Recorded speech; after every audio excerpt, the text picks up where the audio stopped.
আসসালামু আলাইকুম। হাসান আল ফারাবি হিমেল, consultant professional psychologist. ভয়ে কি হঠাৎ আপনার বুক চেপে ধরে?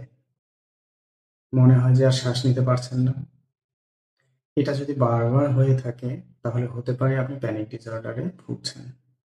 আজকের ভিডিওতে আমরা জানবো প্যানিক ডিসঅর্ডার কি, এর লক্ষণ কিভাবে বুঝবেন এবং আপনি বা আপনার প্রিয়জন কিভাবে এখানে সহায়তা পেতে পারেন। প্যানিক ডিসঅর্ডার হলো এমন একটি মানসিক অবস্থা যেখানে ব্যক্তি হঠাৎ করে তীব্র ভয় বা অস্থিরতা অনুভব করেন, যার শারীরিক লক্ষণ হয় অত্যন্ত প্রকট। এই আতঙ্ক বা প্যানিক অ্যাটাক এত তীব্র হয় যেন মনে হয় ব্যক্তি এখনই মারা যাচ্ছেন বা তার কোনো হৃদরোগ হচ্ছে। DSM-5 অনুযায়ী এটিকে তখনই প্যানিক ডিসঅর্ডার ধরা হয় যদি এই হঠাৎ ভয় বারবার ঘটে এবং ব্যক্তি কমপক্ষে 1 মাস এই ভয়ের কারণে দুশ্চিন্তায় থাকে।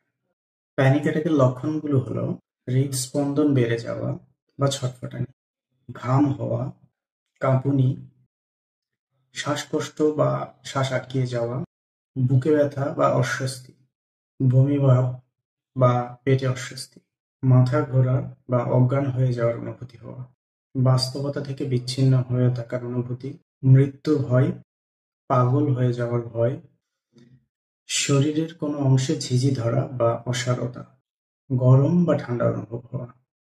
এই লক্ষণগুলোর মধ্যে ন্যূনতম 4টি লক্ষণ যদি দেখা যায় তাহলে সেটিকে একটি প্যানিক ডিসঅর্ডার হয়েছে বলে ধরে নেওয়া হয়। এক্ষেত্রে একেকজনের অভিজ্ঞতা একেক রকম হতে পারে, কিন্তু এই উপসর্গগুলো হঠাৎ করেই আসে এবং সাধারণত 10 থেকে 20 মিনিটের মধ্যে সর্বোচ্চ মাত্রায় পৌঁছায়। এই অবস্থায় আমরা যা করতে পারি, নিজের বা কাছের কারোর মধ্যে এ ধরনের লক্ষণ দেখলে প্রথমেই তাকে স্বস্তির পরিবেশে বা নিরাপদ পরিবেশে নিয়ে আসুন। আশ্বস্ত করুন আমি এখন নিরাপদ আছি এবং এটি কিছুক্ষণ সময়ের মধ্যেই চলে যাবে। ধীরে শ্বাস নিতে সাহায্য করুন।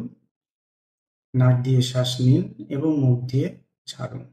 পেশাদার মনোরোগ বিশেষজ্ঞ বা মনোবিজ্ঞানীর সহায়তা গ্রহণ করুন। সাইকোথেরাপি, বিশেষ করে সিবিটি, এক্ষেত্রে বেশ সহায়ক ভূমিকা রাখে। প্যানিক ডিসঅর্ডার ভয়ঙ্কর মনে হলেও এটি চিকিৎসাযোগ্য। তাই সচেতনতা ও সমানুভূতির মাধ্যমে মানসিক সুস্থতা গড়ে তুলি। মানসিক স্বাস্থ্য সচেতনতা সম্পর্কে আরও জানতে আমাদের সাথেই থাকুন। ধন্যবাদ। ভালো থাকুন।